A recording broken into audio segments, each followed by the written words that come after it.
It's I'm Gonna Stop You Right There, the podcast that debates the burning topics in sports.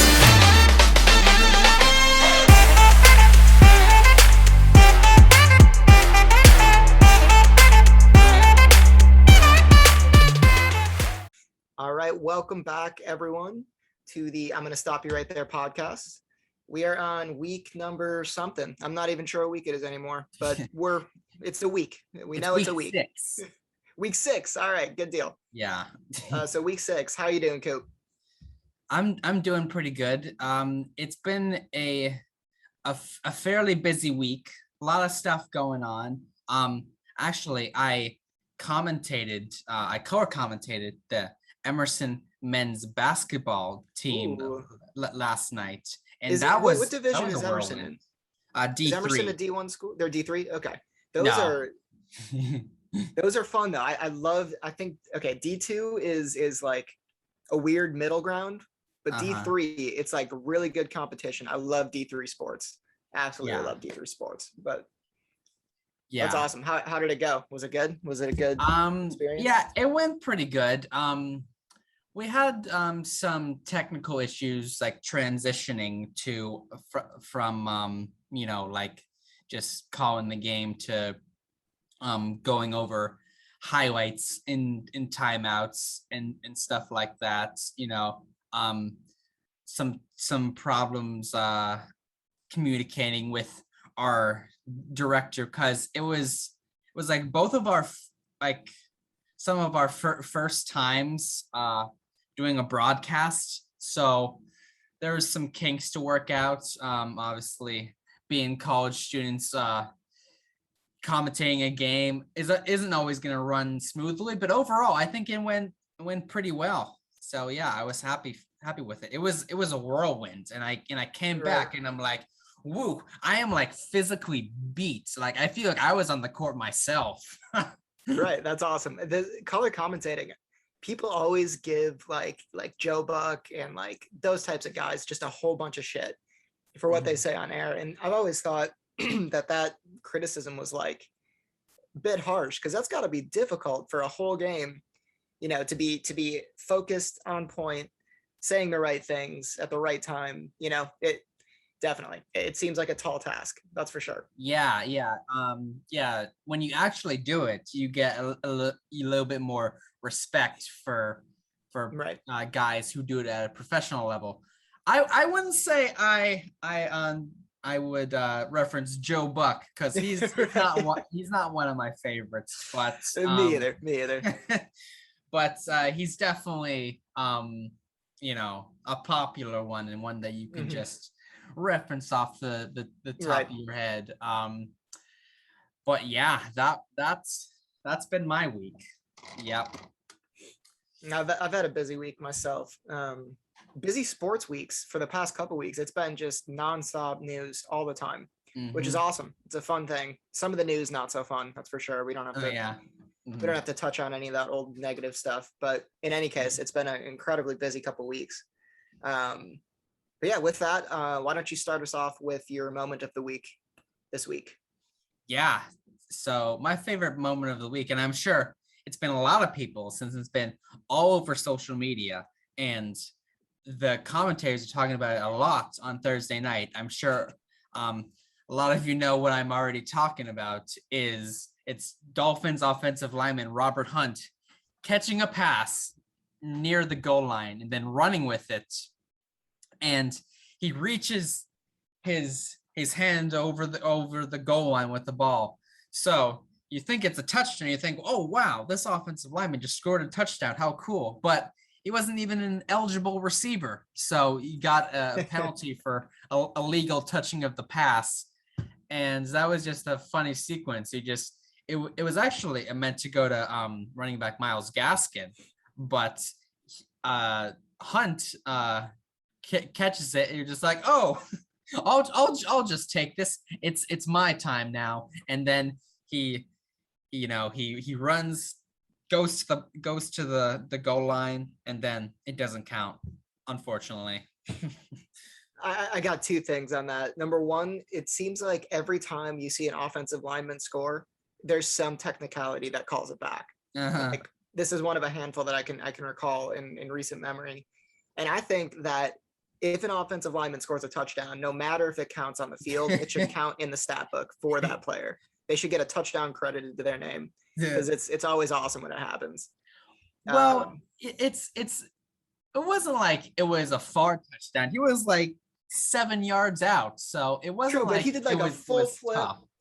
The full Yeah. flip, the extension, like that was an athletic wide receiver type play, you know. Yeah. You'd have to see the video to actually see how great of a run this was, even though it was only 7 yards. He flips into the air, and it was like made into a meme that I saw on Instagram, and it was like, this should be the Dolphins' new logo, and it was a picture You're of right, yeah. him flipping over on the goal line, reaching the ball over. I mean, that's 400 pounds of pure freaking meat, just barreling into the defender and doing a full flip with the extension. Incredible. Did you happen to see the inside the Dolphins facility on one of their elevators? They put like a full, like, not like a fat head, but you know what I mean, like that big, like a big mural of that play on the elevator. Even though it didn't count.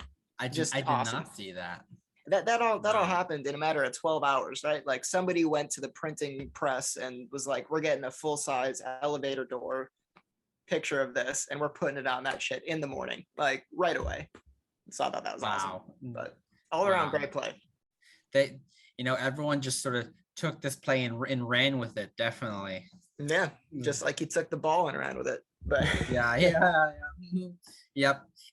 No matter if it is legal or not, just like, this is my time.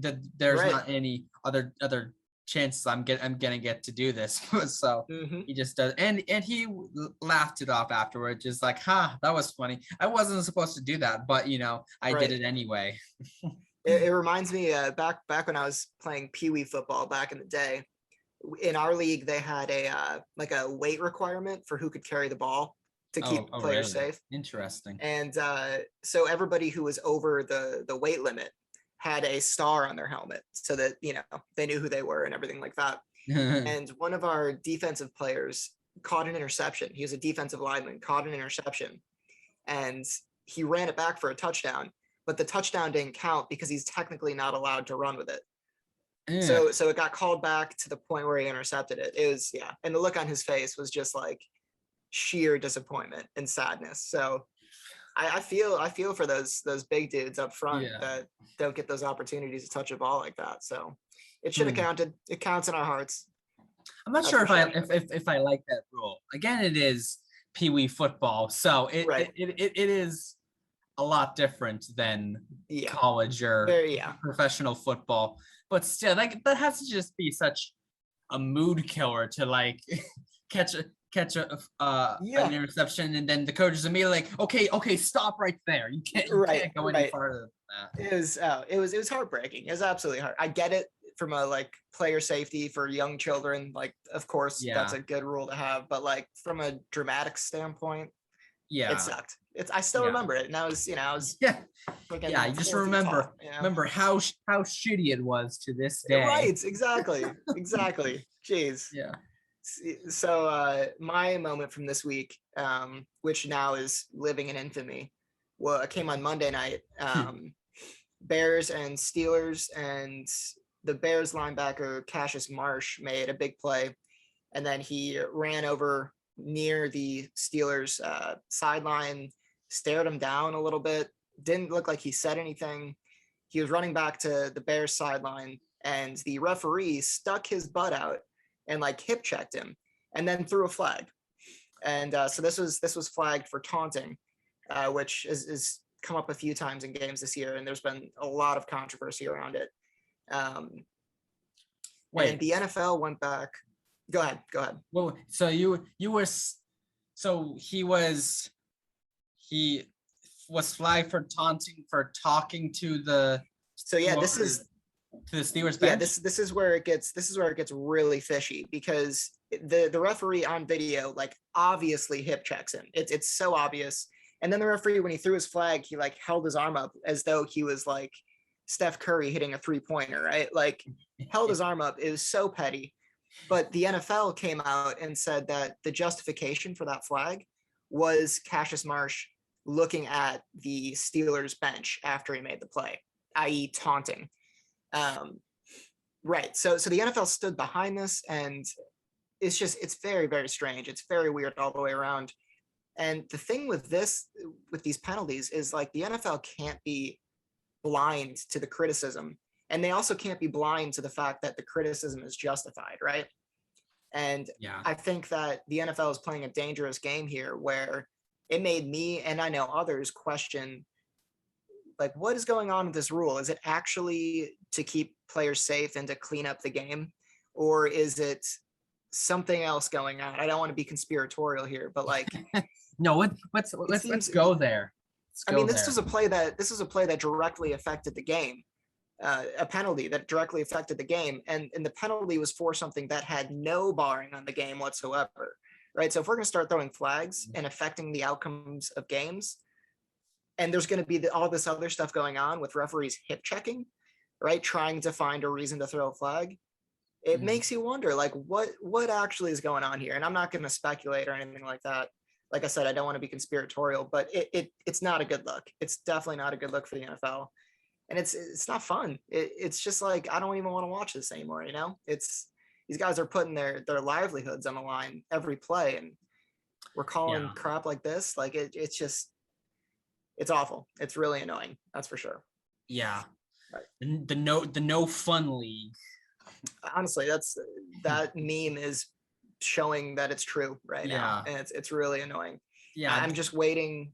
It's gonna take, like, it's gonna take a bad penalty on, like, the Packers for me to be like, okay, I'm done with the NFL. You know, like, I feel like I'm one play away, and that's not a good place to be. So I hope that the NFL cleans this up. I don't have faith that they will, because they came out and stood by the referee. There since hasn't been a fine or a suspension or any type of accountability out of the NFL. So it seems like that's probably not going to happen at this point in the week. It's sad. It's really sad. It's sad for the players mostly, but for the fans as well. You know? Yeah. The taunting penalty that's been new in the NFL this year is really stupid, as you said. It seems to be so petty and so insignificant at times, and it's like, what are you trying to do? Really, you're really just trying to take the fun and like, Right. the sort of the theatrics of the game just out of it. Like, it's professional sports. Guys are gonna get, like, a little heated. They're gonna show some emotion, and I think the fact that the NFL is trying to take that emotion out of the game is just unrealistic. And Right. I don't know why they're doing it, and it's just really bad. I wrote an article on this to start the season. Back during the preseason, I believe it was a Lions running back who since got cut, was flagged for this. It was like the first flag of the season, and it was another ridiculous, like, this dude should not have been flagged for it. But then Mike Tomlin, who is on some NFL board that oversees the rules committee, and he came out in defense of this rule. He said something to the effect of, our league serves as a role model for younger people that play the game, and we're just trying to clean up the game. That being said, what they're calling, it seems like wild overcorrections, right? Like, they're policing emotions and not actual overt actions, and it just seems like they're putting the cart before the horse.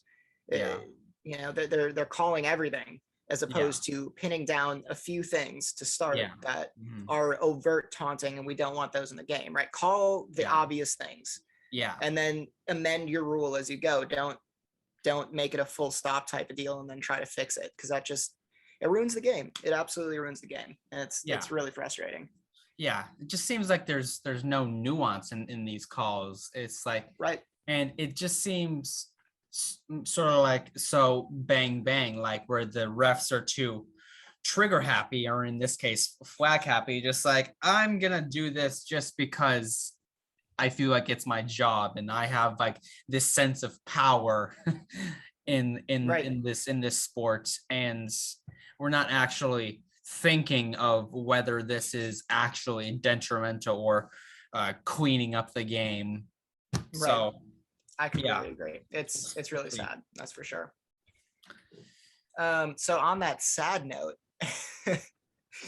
we can move on here to the AFC playoff picture, which is wide open at this point. We've seen teams rise, we've seen teams fall. Teams like the Bills, who a couple of weeks ago everybody was like nobody can beat this team. Now they look very vulnerable. What's the Titans Jaguars, losing for Derrick God's sake? Henry. The Jaguars winning some games now, and yeah, I mean Trevor Lawrence coming on stronger. The Patriots surging, which I'm sure you're happy to see. Oh But yeah. it seems like in the AFC we have a whole bunch of teams that we just don't know who they are. We don't know. There's not a clear cut, really great team. I would say the Titans would have been that clear cut team, but they lost Derrick Henry, and they played 1 week now, and it Oh seemed yeah. like they made up for that in all right fashion. But we're not gonna know how big of an impact losing Derrick Henry is until a few more games are under their belt here. So yeah, I mean, what are your thoughts on the AFC? It's your Patriots out there, so I'm interested to hear your perspective on this entire division. So the Ravens for a while were looking like they were at the top of the AFC, but just last night they lost to the 2-7 Dolphins and only scored 10 points. So it's like, what's even going on anymore? You guess at any given Sunday or any given Thursday in Right. this case, but it's too much of that. You generally think, all right, this is an easy win for the Bills, or this is an easy game for the Ravens to win, but not so much the case in 2021. And another team that showed promise earlier in the year is the Chargers. And then, early in the year, the Patriots weren't looking so hot, even though they had a lot of close games. But then the Chargers lose to the Patriots in a 3-point game. So maybe the Chargers will be one of the top teams in the AFC. But I think there is definitely not a clear cut leader in the AFC right now. So we'll see if anyone pulls ahead going forward. Yeah, I think in the AFC it's an interesting situation because you have a lot of teams with a lot of really young leadership. You mentioned the Chargers. Justin Herbert is a young quarterback yet. Josh Allen's still a young quarterback, even though he's been solid since he arrived. Still young though. Patriots, obviously, Mac Jones is out there.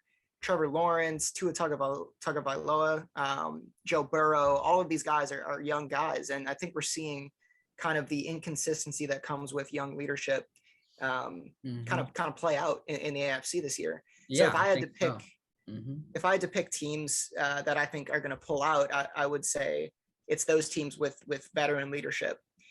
So Ryan Tannehill and the Titans, I think that the Titans would probably be the number one seed coming out of the AFC.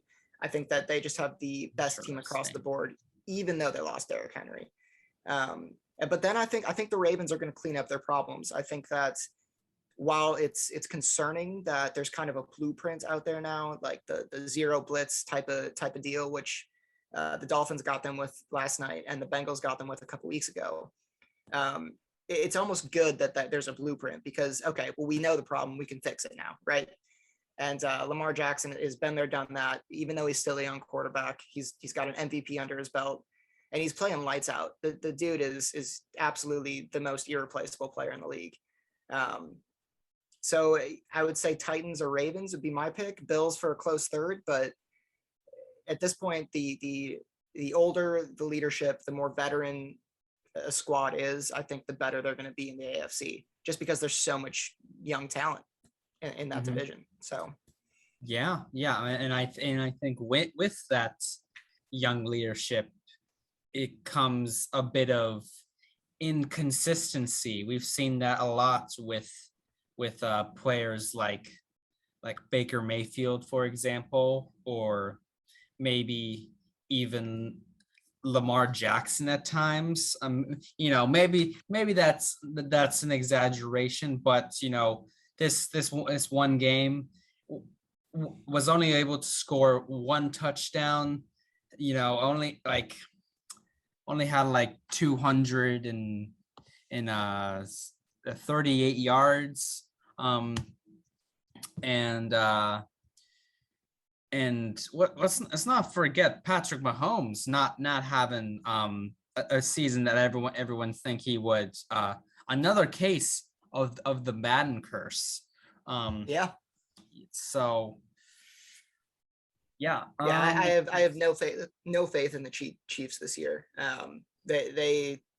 They look, they should have blown out the Packers last week. And just watching that game, the Packers defense, with all of the injuries they have, granted that I think they're a good defensive team this year, but man, oh man, the Chiefs offense from past, that would have been a 40-10 blowout. You know what I mean? And yeah, not a good showing. I really have no faith in the Chiefs this year. I'm scared they might not even make the playoffs. So we'll see. With Patrick Mahomes, you never say never, but I don't know.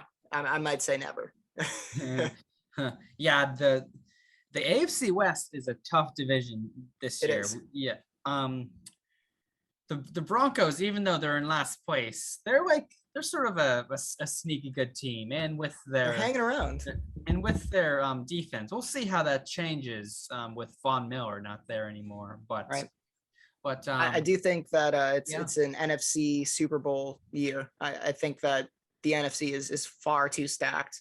And I think whatever team ends up, whether it's Tampa, LA, Green Bay, Arizona, whatever team ends up coming out of the NFC, it's going to be too tough of a matchup for whatever AFC team is there. So, yeah. I think that's a great segue to our next topic. Speaking of the NFC, the Rams just keep piling on more talents. Do you think they're trying to win a Super Bowl this year? I think if they don't, they're never going to have a draft pick for the next 10 years. So they better win it this year. Yeah. I mean, my God, this one was a tough one for me as a Packers fan, because there was so much speculation around whether OBJ would join the Packers. And I just want to say right from the outset, I'm glad he didn't join the Packers, purely for what he said right after he got signed. So I don't know if you saw this, but he said that he felt as though the Packers weren't all in on winning this year and the Rams were. What he failed to mention is that he's going to be getting paid $4.5 million more for playing with the Rams. Packers couldn't offer anymore. They have literally they're in cap hell right now. They have no cap space. So they had to offer the veteran minimum. So he's going to be making millions more in LA. He's played with Sean McVay, or at least had interaction with Sean McVay. So there's a rapport there. Also, it's the difference between LA and Sheboygan, Wisconsin, right? That's an easy decision there. Wait, Sheboygan? Why do you say Sheboygan? It's just because it's a fun town to say, and it's up near Green Bay. And it's that's the coastal city, that's the coastal. If you're thinking coastal Wisconsin, it's just not a competition. So for him to come out and say it, to slander the Packers, again, I'm biased because I'm a fan, but it's we don't need that energy in the locker room. The dude's been injured and he's always causing problems. And with his dad making a montage of all the times that Baker Mayfield wasn't throwing in the ball, come on, is this Pee Wee football? Are we calling what are we doing here? So I'm very glad that he didn't join situation here. Right, exactly. Come on now. This is pro sports. Leave the parents out of it. Parents stay out of it. And you know what? I'm glad that he's in LA. Maybe I'm not glad he's in LA because that's going to be competition for the Packers, but I'm glad he's not in Green Bay. We have plenty of wide receiver depth. I saw this interesting stat on the reports on Odell Beckham to the Rams on CBS Sports. It said that the addition of OBJ has increased the Rams' total wins this season from 11.9 to 12. And I'm like, huh. What does a tenth of a win look like? Yeah. I'm like, what? Why would you put that stat on there? That means like basically nothing. So that basically saying Odell like adds almost nothing to this team. Like, right. What is that? I mean, he was a wide receiver 3 in Cleveland. So you're coming to a team with Cooper Kupp, Robert Woods. He's going to be another wide receiver 3. Wait, wide receiver 3. Who besides Jarvis Landry was above him? T. Higgins was having a better season than Odell. And you know what? To Odell's dad's credit, maybe that was a product of Baker not targeting him. But as far as production goes, OBJ was not a top 2 target for Cleveland this year. And part of that has to do with his injury bug problem as well. But yeah, I mean, especially that disparity is even greater on the Rams team because they have 2 established guys in Cooper Kupp, probably the best receiver in the league right now, and Robert Woods, who quietly is one of the most consistent players in the league at that position. So, yeah, I mean, that stat makes a lot of sense. It's hilarious, but it makes a lot of sense. If anything, I think that OBJ, this signing, along with the Von Miller signing, it might have a psychological effect of like, okay, we're really all in. And like, even if the production isn't there from those 2 that you'd think from 2-star players, it could be enough psychologically for that team to be like, well, we're going to the Super Bowl. Like that's what's happening this year, you know? Or maybe that intimidation factor. Right. Yeah. That's very good point. Yeah.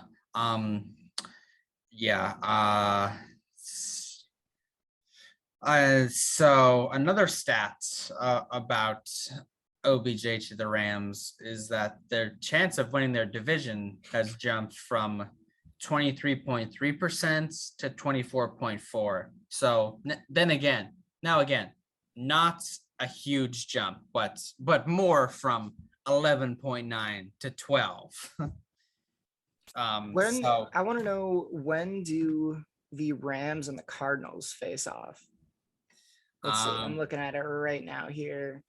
So week 14. And let's see. Oh, wait. That's going to be a good game. That's really going to be a game to watch. Yeah, and they lost to him already in week 4. So it was a close game, relatively close. They lost by 2 scores. But yeah, that'll be a good one. Yeah. We have the Packers and the Cardinals in a 3-week stretch. Wow, so that's a tough schedule.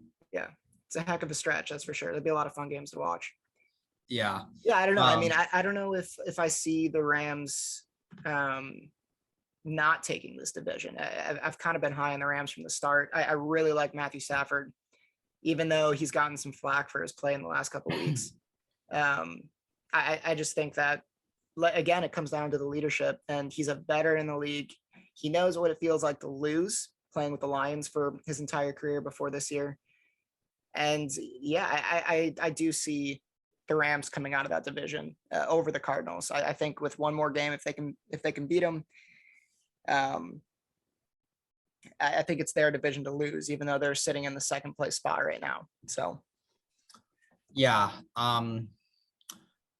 Just one more thing about OBJ is the Rams seem pretty convinced that he's just going to be resorting back to his playing time with the Giants and that level of play. And I'm not so sure about that. I'm not sure I'm completely sold on that. Like, he's had several injuries the past couple of years, including an AC joint injury in his shoulder just in week 6. So I'm not sure if he's just gonna be going in stride to this Rams team. Maybe it just was Baker Mayfield that was the factor that was hindering OBJ's production on the fields. but we'll see. That there's also been the problem I've heard about OBJ not running routes as he's been told to. He sort of just runs his own route sometimes, and that's why sometimes the passes goes off target, because he's running sort of one way and the quarterback throws it a little bit off to the side.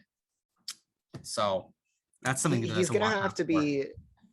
I mean, it's interesting because he's probably going to have to be okay with being a wide receiver 3, right? He's going to have to be okay with taking the pressure off for Kupp and Woods.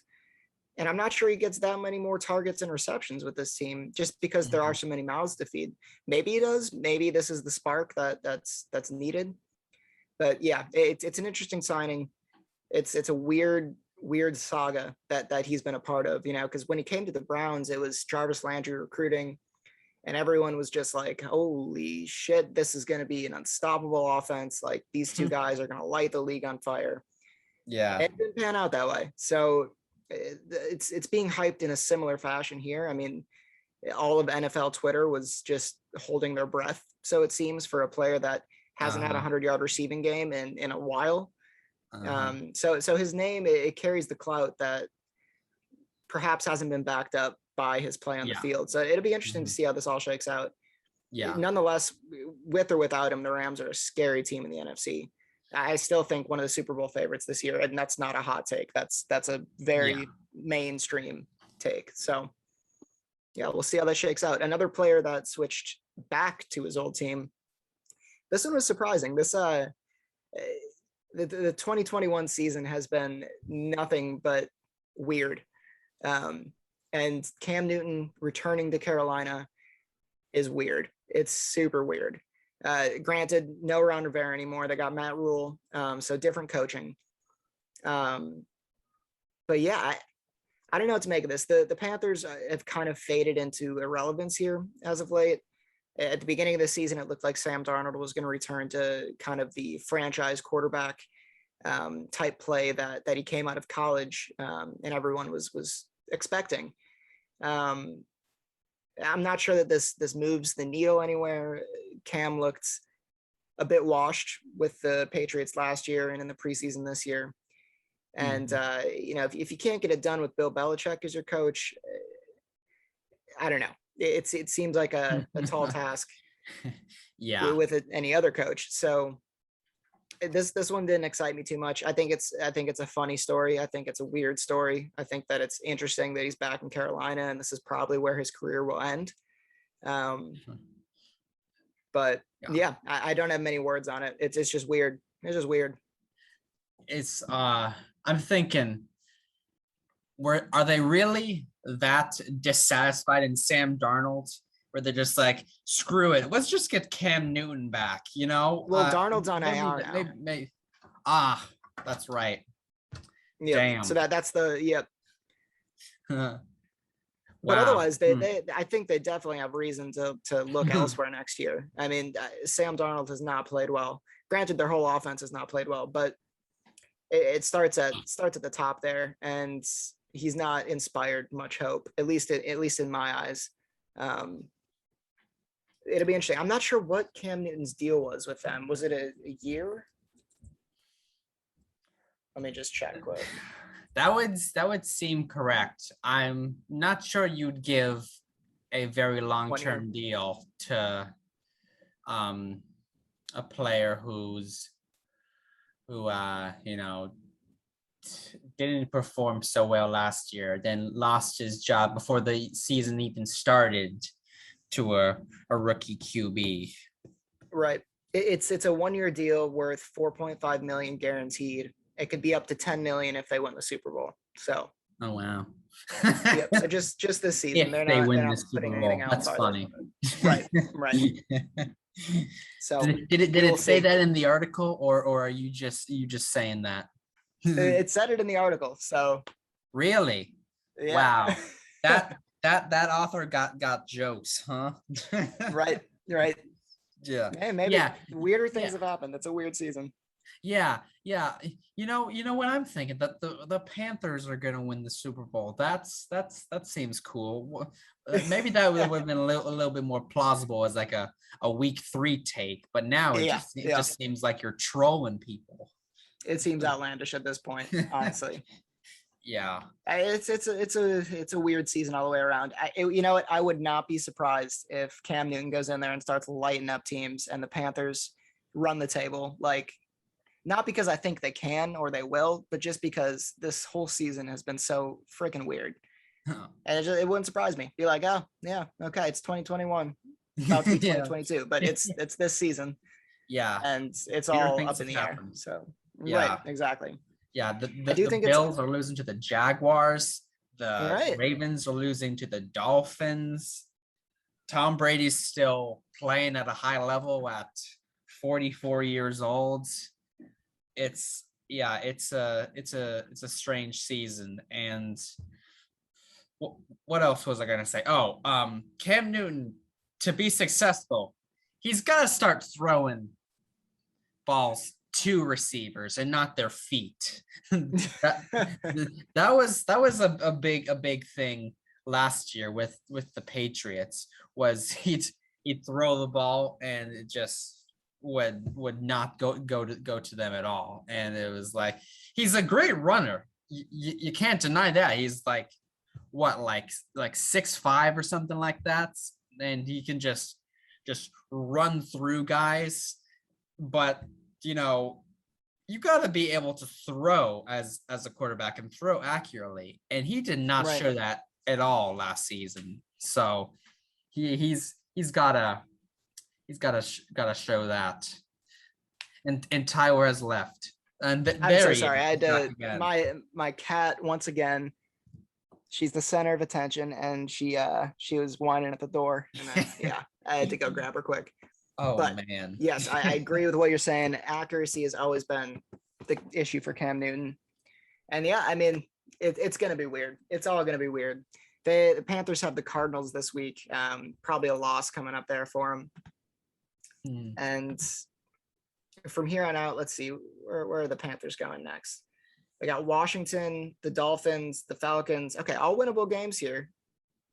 But then they have the Bills, Bucks, Saints, and Bucks to end the year. So it's a very tough last 4 games for him.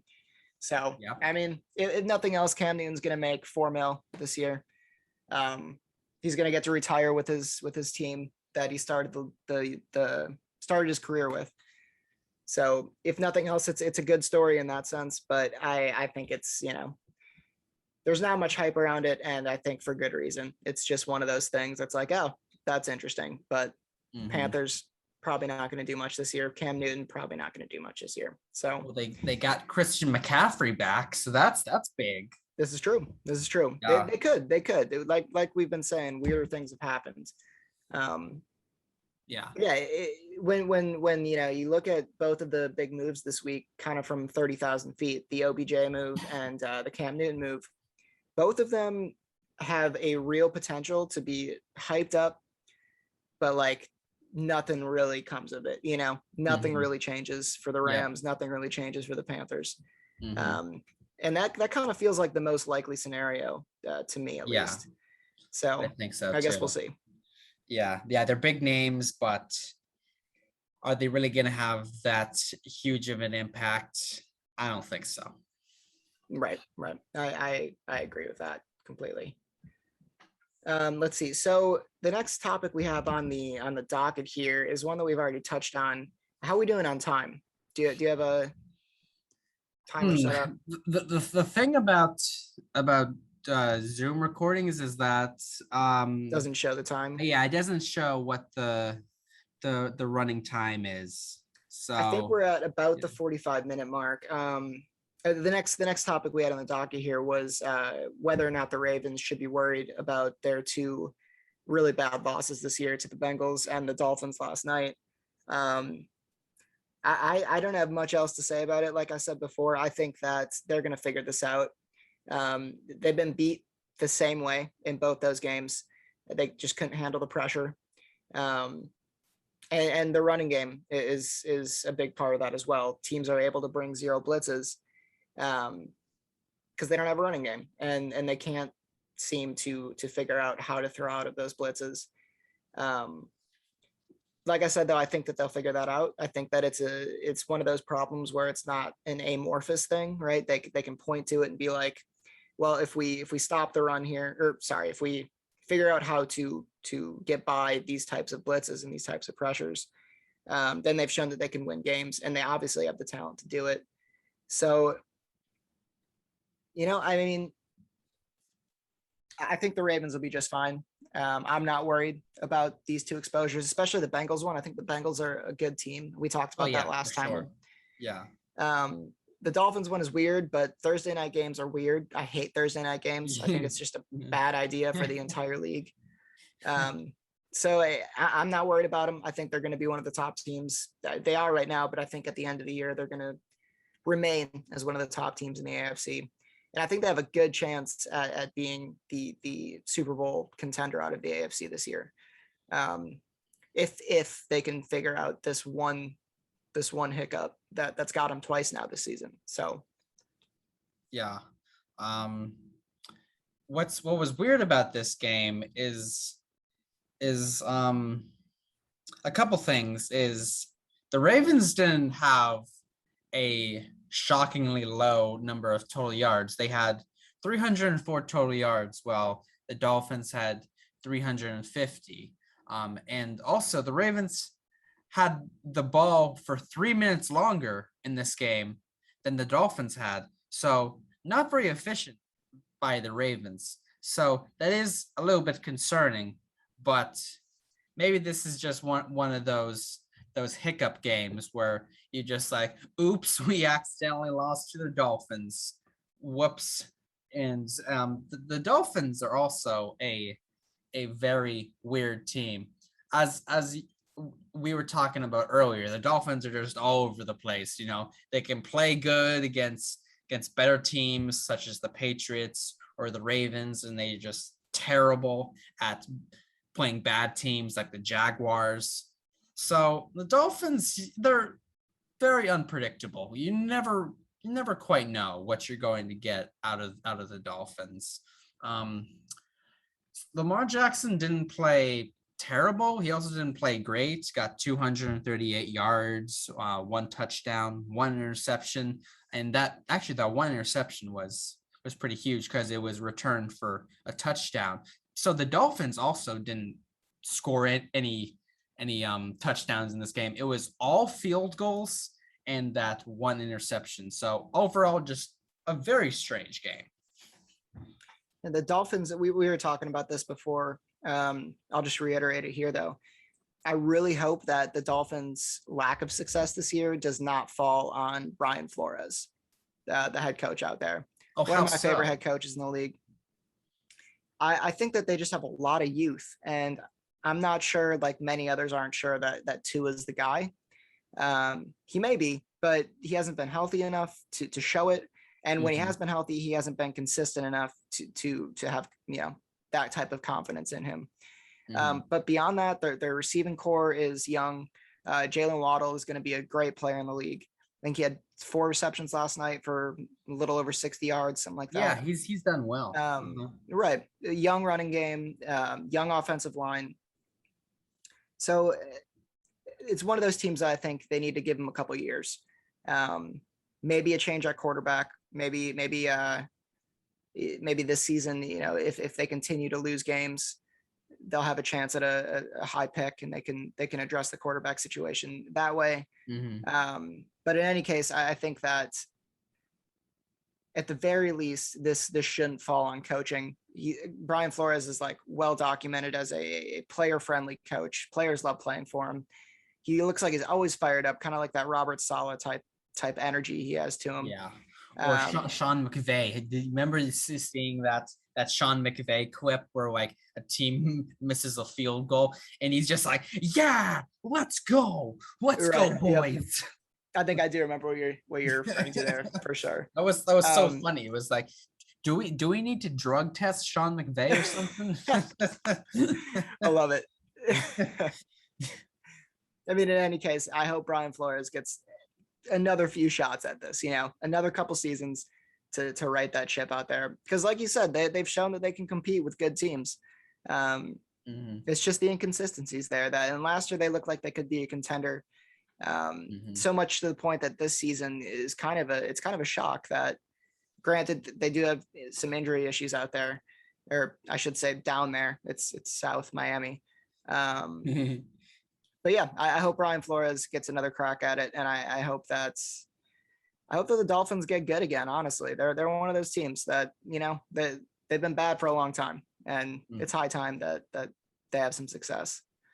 I hope they don't do well as a Patriots fan, because they're in the AFC East, so we don't need more competition in the AFC East. We've already got the Bills right now, so I don't agree with you. I don't hope they do well. I'm praying on their downfall, to be exact. Fair enough. Fair enough. I in the same way, I'm praying on Justin Fields' downfall, even though he looked real good on Monday night. Yeah. So in any case, yeah, I mean, I think we're almost at time here. I think we've almost run about an hour. Did you have any final closing thoughts on that topic, or any of the topics, or a new topic, anything like that you wanted to throw out there before we wrap up this week? One thing I will say is that there's a lot of big games coming up in the NFL this weekend. One of note for me, Patriots-Browns game. I think that's going to be a great game, and it's going to continue to show if the Patriots are legit this year. The Browns aren't a great team. But they're not a terrible team either. They've showed some signs of promise, and they're definitely a lot better than the Panthers, who the Patriots played last week. So if the Patriots are able to handily beat the Browns, I think that shows that they're in a good place this season. Give us a quick game pick. Who do you got winning that one? An unbiased game pick. Okay. I'm gonna say the Patriots gonna win 26-20. I like that. Yeah. I think the Patriots are gonna win too. I think the Patriots are like ascending right now. Mac Jones seems like the real deal. Bill Belichick is obviously always going to have his team in some kind of position to at least compete. So yeah, I like that pick a lot. The game that I am looking forward to most this weekend is the Vikings-Chargers game. It's a early afternoon game. It's 4:00 game. I actually think the Vikings take this one. I think the Vikings are surging a bit right now too. Kirk Cousins is quietly putting together a career year. There's a little bit of, I don't know if anything's come of this yet, but the Dalvin Cook domestic violence case came out this week. That could be a problem. We'll see. I'm not sure. Right. I'm not sure if it's resulted in any suspension or fine or anything like that yet, but something to keep an eye on. Not yet. Right. But in any case, I think the Vikings are an up and coming team. I think they're better than most people are giving them credit for. They're better than their record. They've lost a lot of close games this year. They were your dark horse pick a couple weeks ago. Yep. I really liked that pick that you had, and I think that I think the Chargers are descending a bit right now. They're letting their inconsistent youth show, and I think the Vikings are onward and upward right now. They're going to give. It's going to be tough for them to give the Packers a run for their money unless Aaron Rodgers misses more time. Or barring some other setback for the Packers. But in any case, the Vikings are better than their record at 3-5. And I think they take one from the Chargers this week, even though it's in LA out there. So, yeah. Yeah, the Vikings are definitely a slept on team, and they've got a very talented roster. So they do. That'll definitely be a good game to watch. Yeah, their defense has been playing a lot better too. I think that the Vikings are going to get at least one pick off Justin Herbert this week. Their young secondary is starting to play a lot better. So yeah, that'll be a fun game to watch. That's for sure. But I think the Vikings pull it out. So great. With that, with that, I think that's a wrap for, what was it? Was it week 6? Is that what we said at the beginning? Week 6, yes. Week 6. Okay. Week 6 is a wrap. We'll be back for week 7 next week. As we wind down here, 2021 coming to a close already. It's crazy. Wow. Time flies. Right. That it does. All right. Well, until next time, it was good talking to you, Coop. And we'll pick this up right where we left off next week. All right. See you, everybody. Yes, everyone have a great week.